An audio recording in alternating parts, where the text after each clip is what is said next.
जी नमस्कार, मैं Jitendra Kumar Chauhan Chauhan science classes में आपका स्वागत है। दोस्तों हम लोग पढ़ रहे हैं मैथ और मैथ में देख रहे थे परसेंटेज के बारे में, प्रतिशत के बारे में। तो पहले हम पढ़े थे रूल बेसिस प्रश्न को, आज हम पढ़ेंगे टाइप 1। और टाइप 1 में हम पहला पढ़ने वाले हैं सेट थ्योरी का। और सेट थ्योरी में कुछ प्रश्न कैसे पूछे जाते हैं तो उसके बारे में हम अध्ययन करेंगे। और टाइप का 1 का लगभग 2 से 3 वीडियो लेकर आएंगे, आपको पूरा कंसेप्ट इस तरह का प्रश्न सोल्व हो जाएगा। तो चलिए आते हैं, देखते हैं क्या है। देखिए इस प्रकार का टाइप में प्रश्न पूछे कैसे जाएंगे। तो कहेगा कि एक परीक्षा चल रहा था और एक परीक्षा में देखिए मैथ में कुल टोटल विद्यार्थी था। जो मैथ में टोटल विद्यार्थी थे, मैथ में टोटल विद्यार्थी मान लेते हैं मैथ में टोटल विद्यार्थी 50% पास हो गया। ठीक है। और उसी प्रकार से बोलेगा कि अंग्रेजी था, इंग्लिश में 20% विद्यार्थी पास हुआ। और मैथ एवं रीजनिंग दोनों मिलाकर, मैथ एवं रीजनिंग दोनों मिलाकर और टोटल 20% विद्यार्थी पास हुआ। तो बोलेगा बताइए कि कुल कितने विद्यार्थी ठीक है फेल हो गए, कुल कितने विद्यार्थी क्या हो गए, फेल हो गए। इस प्रकार का प्रश्न पूछे जाएंगे। ठीक है। पास बोलेगा, फेल बोलेगा, तो आगे हम प्रश्नों को अध्ययन करेंगे। पहले इसको समझ लेते हैं। देखिए हमने मैथ और रीजनिंग का जिक्र किया है, तो यहाँ पर जो ए जो होगा ए, ठीक है, ए जो सर्कल होगा वो केवल मैथ पढ़ने वालों की कुल संख्या होती है। ए जो होगा मैथ पढ़ने वालों की संख्या। ठीक है, ए जो क्या होगा, मैथ पढ़ने वालों की संख्या। ठीक उसी प्रकार से अगर बात कर लें बी को, देखिए बी हमने लिख रखा है।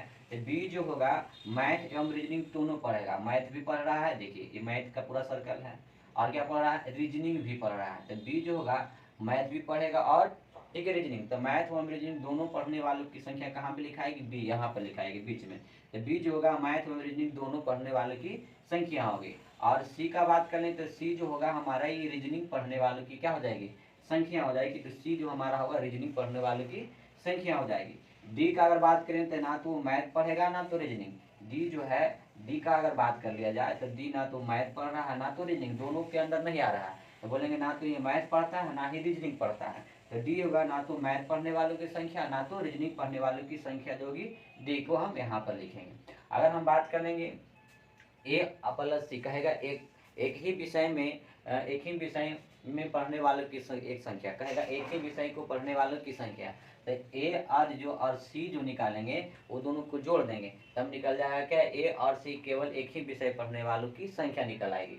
तो अगर बात कर लेंगे कि मैथ पढ़ने वालों की कुल संख्या, ये तो मैथ पढ़ने वालों की संख्या था, लेकिन बोलेगा कुल पढ़ने वालों की संख्या, तो बोलेगा ए और बी देखिए टोटल है।